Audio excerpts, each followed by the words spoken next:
This is League on Lock. Eric and Mark here, and we're continuing our mid-lane rankings here for the LEC, going 10-1, where there's a whole lot of fresh blood coming in, and as EU mids leave, new ones just come in. It's an endless cycle here. Let's look at 10-6 in the rankings, and coming in at number 10 is a guy who there was a lot of hype for eventually, or slowly, for Exile, but he just...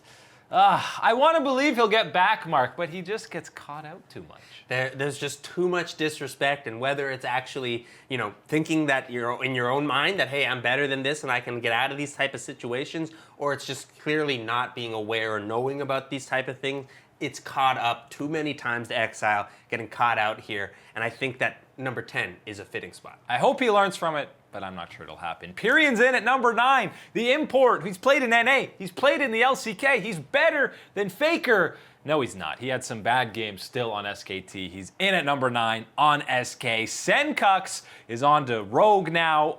He looked good at times for Misfits, but overall, his entire tenure there, I would say he was underwhelmed. Right, and you were hoping for a bit of a step up from Perkz as far as being on Misfits. You had thought all this time that maybe getting here onto one of these organizations that is expected to be at the top here in these performances, you would get him there and you would get that out of him.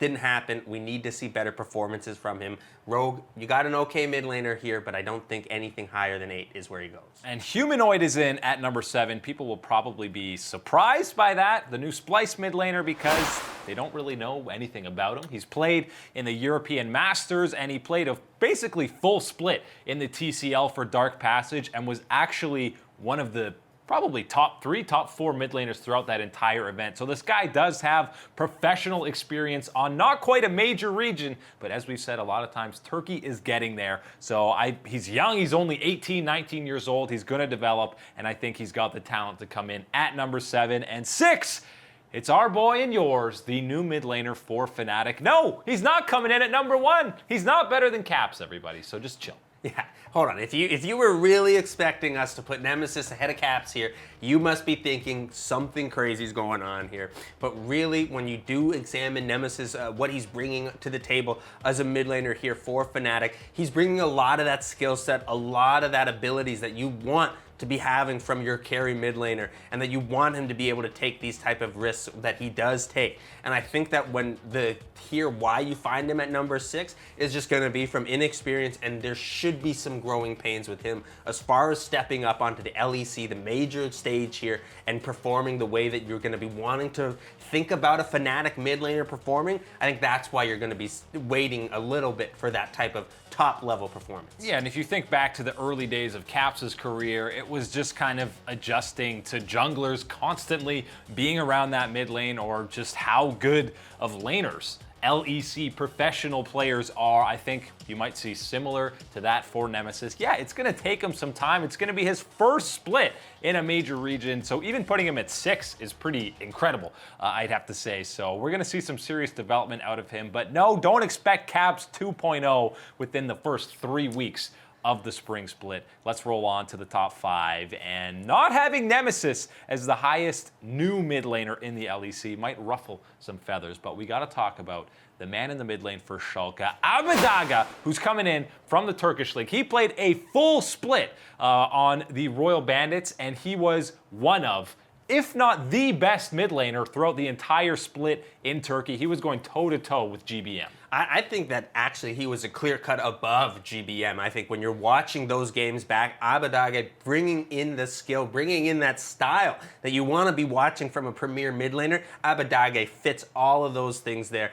Gotta be hyped if you're Schalke, because this seems to be maybe a little bit of a steal coming away from one of those minor regions so-called here. This guy, Abbedagge, brings the skill big time. He's not a rookie coming in here. He's played. He's got some play under his belt. Febivin returns to EU.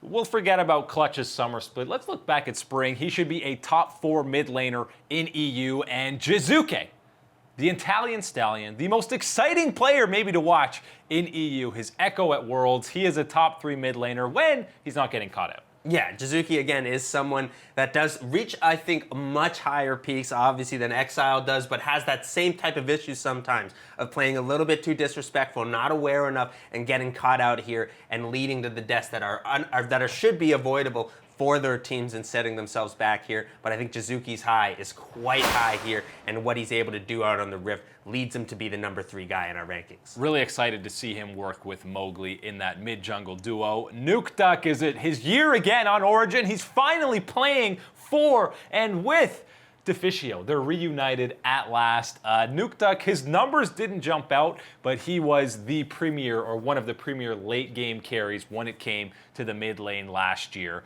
So excited to see what he does with a new roster. The fact that this guy's longevity since season 3 has been around is still absolutely incredible to me. Bruh, his champion pool is endless. It's the most insane. It's not a pool, it's an ocean here, and that is exactly why Nukeduck finds himself at number 2. And then, of course, number 1, the MVP from the summer split. Just changing rosters doesn't matter. He's not the one playing AD carry. He's still playing mid. It's Caps in at number 1, much like Broxa for the jungle spot. I don't think there's any argument here.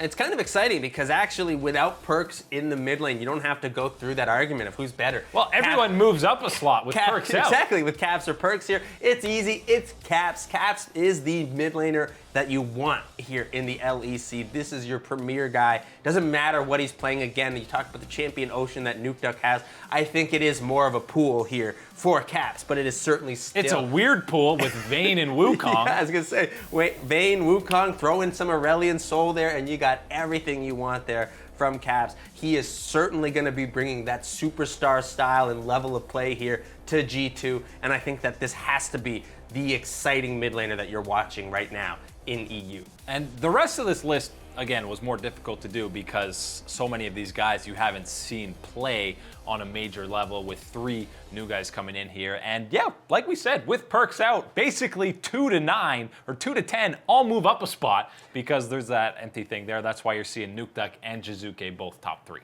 Yeah, but I think really is earned number 1 spot here by Caps, even maybe with Perkz there and some of the star performances. He'd still be 1. Caps has to be your number 1 here in the LEC, and it's an exciting time for G2 moving forward with him as their mid laner. Everyone is just waiting and counting down the days until that Caps versus Nemesis matchup. Yes, Either please. way, there'll be overreactions aplenty. Oh, hey, it's League of Legends. It's overreactions all the time here. But that's why it's great. That one is going to be the match to watch. No doubts, LEC must watch League of Legends. That's it for the mid lane power rankings, or player rankings. Eric and Mark here with you guys. Thank you so much for watching. We'll see you on the flippity flop.